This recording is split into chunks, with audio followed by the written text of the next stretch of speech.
Hey guys, how's it going today? Chelsea Faced here, and I'm excited to bring you my top 10 books of 2019. Now, this isn't going to be based off of my highest ratings of 2019. I know that would make more sense, but I'm going to make this more of the books that have left a lasting impression on me for this year. So some of these may not have been rated 5 stars, but they have lasted with me, and my review can easily change of these books because they have stuck with me. I've got my list right here, so I'm just going to go through them with you real quick and tell you a little bit about each of these and why I think you should pick them up and read them for yourself. I'm going to start from the lowest, so number 10 of my favorite books, and then go up to number 1. So stick around if you want to know what my favorite book of 2019 is, if it's not obvious. First is number 10, Boneman's Daughter by Ted Dekker. This is a 2010 release, at least this particular book. It's a mass market paperback that I have. I do really want to get a hardcover just for my collection because I did enjoy it so much. It is a story about a man who goes off to war and he's never been close to his family or his daughter. He has like a very dysfunctional family with them. Is tortured while at war. So, trigger warnings for things like war and torture and like family and death and gore and some torture. But it is very good. It's just a very dark series about a man who will do anything to save his daughter from a serial killer, and it's very gruesome, but it was very good. It's left an impact on me, and I really want to read more of Ted Dekker's work because of this book. It is so good, and it's very highly rated, and I'd never heard anyone talk about it. I picked this up in high school at my Walmart, and I never read it until this year, and I'm really glad I did. It's actually really freaking good. I just think that if you're really into, criminal, like legit serial killer mind type of stuff, you should read this because it's a really good book and it's really well written. Number 9 for the year of 2019 would be The Dark Game by Jonathan Janz, or however you say his last name. He is very fun on Instagram, so I recommend following him if you like thrillers and horror books. He is a author that I had never heard of. I kind of found Flame Tree Press, which is his publisher, one day browsing through Instagram, and I have requested a few arcs from them, and this is one of the first ones, like maybe the second one that I did, and it's really good. Like, I was not expecting much because they so easily gave me an arc. I really need to buy my own hard copy version of this book because it is rereadable and it is fantastic.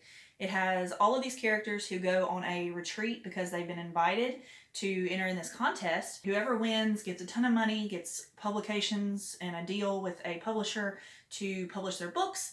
And so it is a book about authors for authors, I think, and it's horror, and it has a lot of psychological stuff going on and some psychological torture. So of course it's going to have, trigger warnings as well. So if you want, you can watch my very specific review for this book. I'll be sure to link it in the cards. I just really, really recommend this. Jonathan Janz has a very good mind for horror, and I want to read all of his books now because I read this one. It is very, very well written. I was not taken out of this for a second. It has a lot of characters, so if you have trouble following along with that, just be warned. Like I said, I fully reviewed it in that video. So if you want to know more about this particular book, go check out that video. I go into full depth. The author is really nice, and I just really think you should check this book out. It's number 9 on my top 10.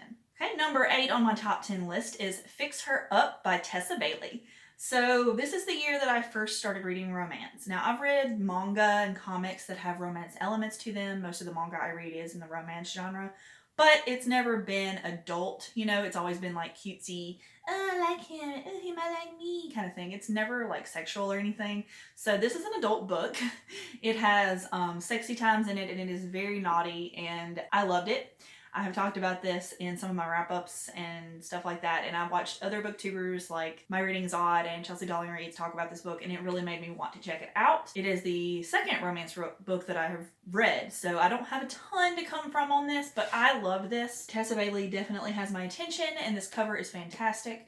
It is gorgeous. As a graphic designer, I am in love with this cover. It's very cute and paper cut look to it, so I really, really enjoy the graphic design aspect of this book. It's a story about a woman who is pretty young. She's not like a child, but she's a young woman, and she is interested in this guy. She's had a crush on him for a long time, and he's like a baseball past star, and so he's not anymore, and so he's feeling washed up, and he's feeling dirty and gross, and she is in love with him, and pretty much they have to pretend to love each other. And so that kind of thing, that kind of trope, it ensues, and it's really fun and naughty.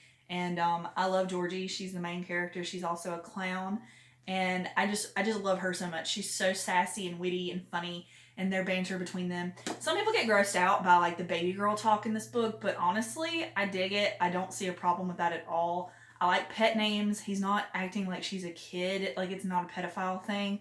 It's just a kid. It's just a name. Like, I don't understand why people are so weird about that, but it is in here. He does call her baby girl a lot, but it's a nickname. So yeah. Anyways, highly recommended if you like sexy times. Not for kids. It's a pretty thick romance, I think, but it's totally worth it. I don't think there's any dead time in this, in my personal opinion. I think it's all very well written. I love it. Definitely going to check out more Tessa Bailey. The next book that I liked, it is number 7 on this list. I don't own a physical copy of it yet because I really want a special edition and I have yet to order it. It is Jurassic Park by Michael Crichton? I don't know how you say his name. But it is a book that has been on my list for years, since I first saw the movie when I was very young. And it was a thick book, and so I was very intimidated. And finally this year I found the audiobook for free, and I listened to it, and it was so good, you guys. Like, granted, I didn't give it the highest rating on my list because there's a character in the book. It's very different from the movie, if you didn't know. Highly recommend it, though. Both are fantastic. I think I prefer the movie over the book because the girl character, she's much younger, and she's so freaking annoying that I almost stopped listening to the book. Like, that is the one thing I hated about this book, was the younger sister character. Like, she was just so annoying and so loud and so obnoxious. And I understand that she's a child and she's scared and everything during all of this, and it was much more scary in the book.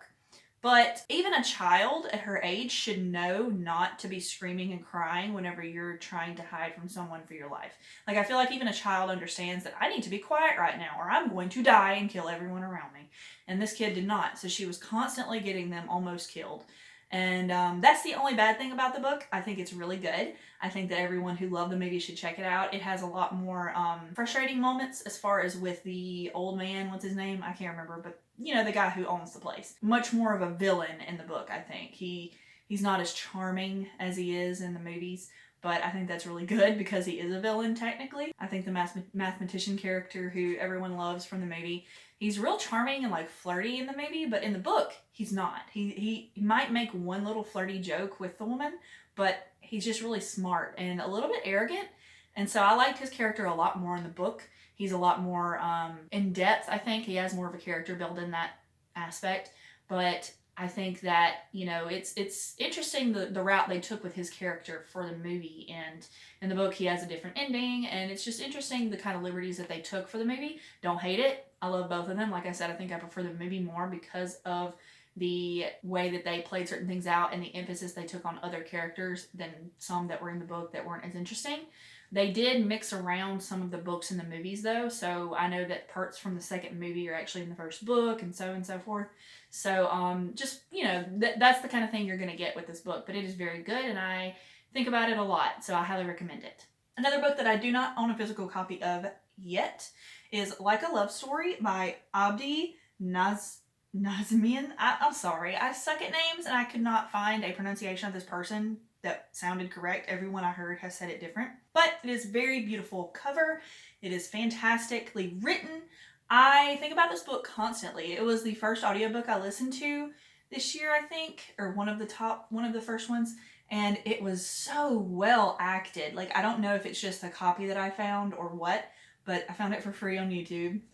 Girl character was just realistic and had realistic flaws, and the story is about the AIDS epidemic in the 80s, or yeah, I think it's the 80s. I couldn't so much tell what time period it was in because it didn't like really describe that as much in my opinion, but it was, you know, a lot of Madonna, so it's pretty obvious through that. But it is so gorgeous. I cried and I love this story, and I was so sad and I was so happy and I was so distraught reading this.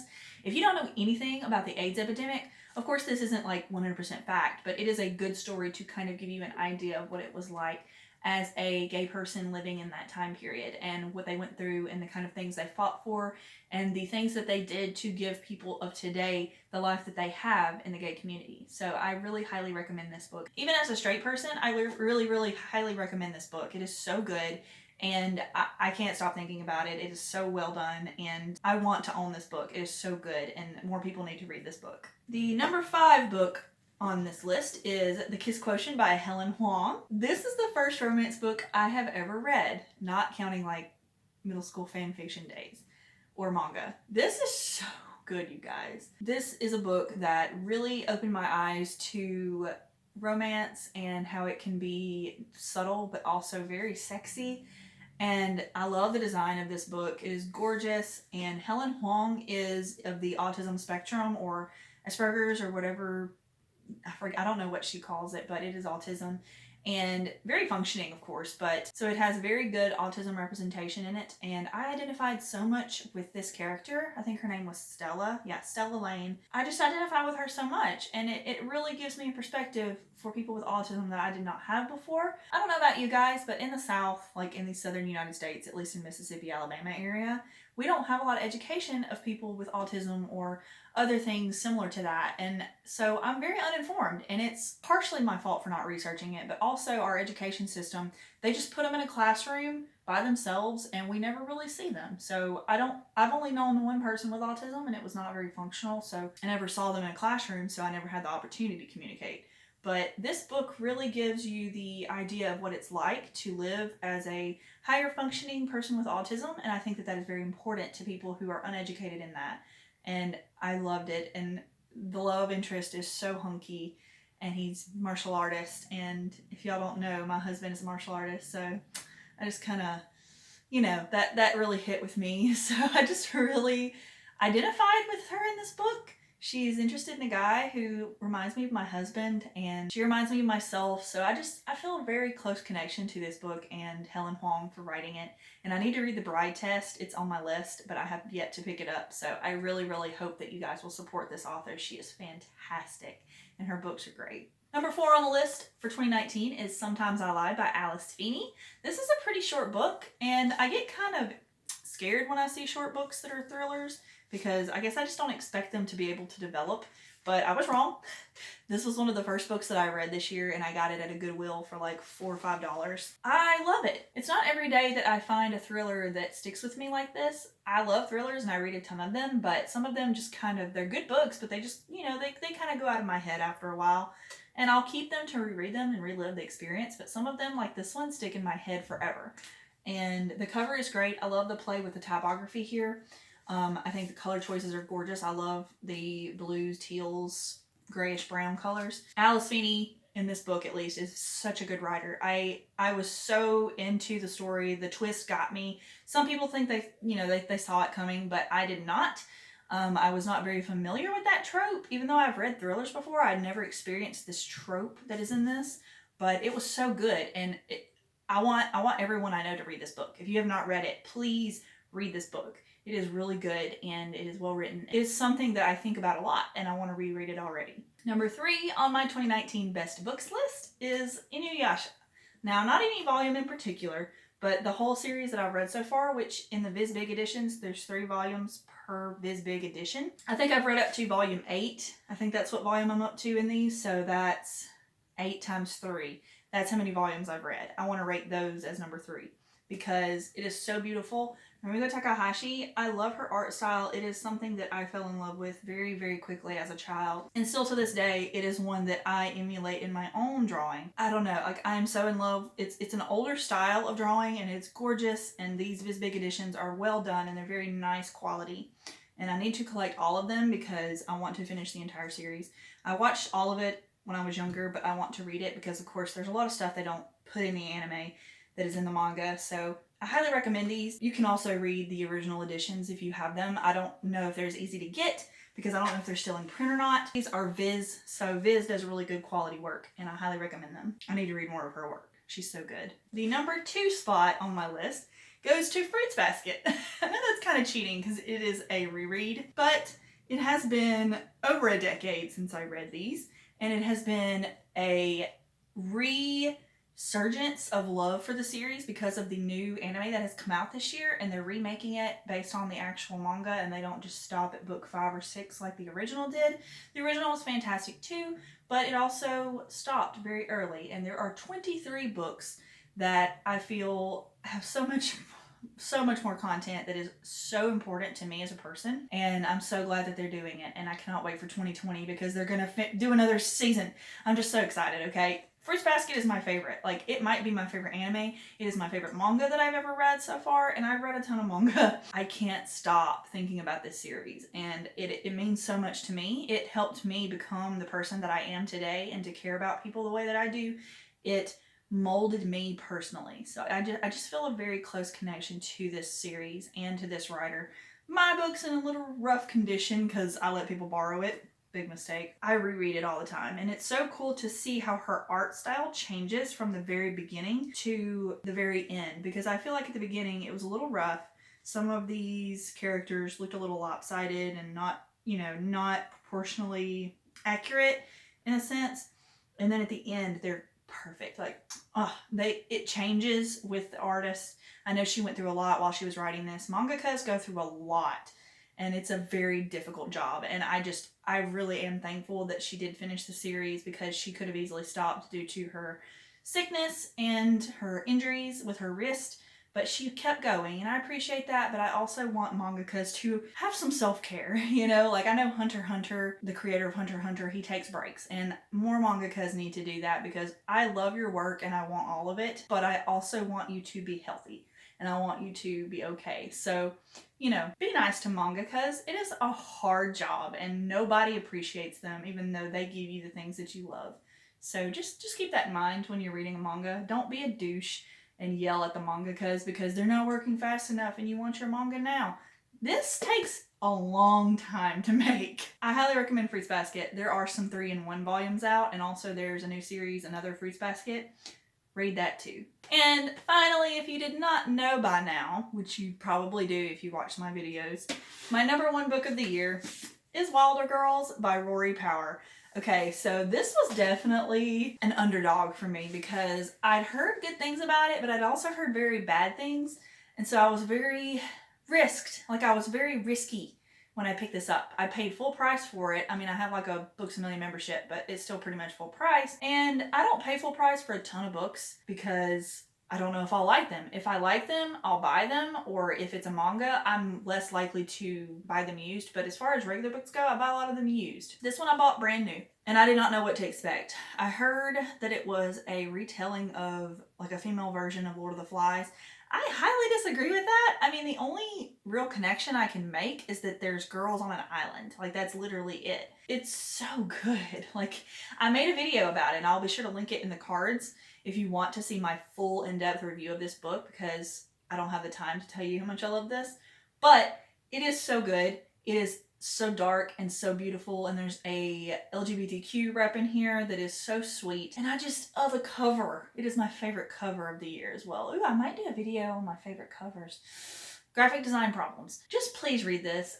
It's polarizing for sure. Books and Lala loved it, but Chelsea Darling hated it. I've seen so many booktubers who love it or hate it. Like, I haven't seen many in between people.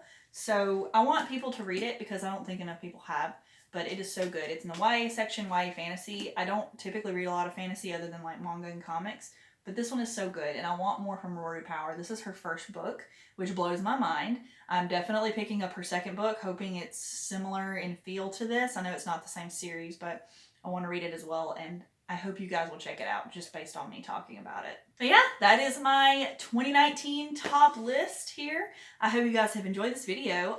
There are so many good books that I read. I couldn't make a top 100 because I didn't read 100 books. But you know what I'm saying? Like, I had to pick 10, so these are the ones that I picked. There are some that I probably rated higher than some of those, but those are the ones that stuck with me the most. And the order is sort of subjective, but mostly I loved all of them pretty equally, except for maybe the top 2, but they were all pretty close. But yeah, I hope you guys are having a fantastic day. Let me know how your year went and what your top 10 books were. I really want to know. I like knowing the kind of books I should read if we have similar tastes. So let me know what you read this year and what your favorite book was. I think that that's a lot of fun. And I'll see you guys in the next video. Have a fantastic day. Like and subscribe if you're new here, and have a good day. Bye guys.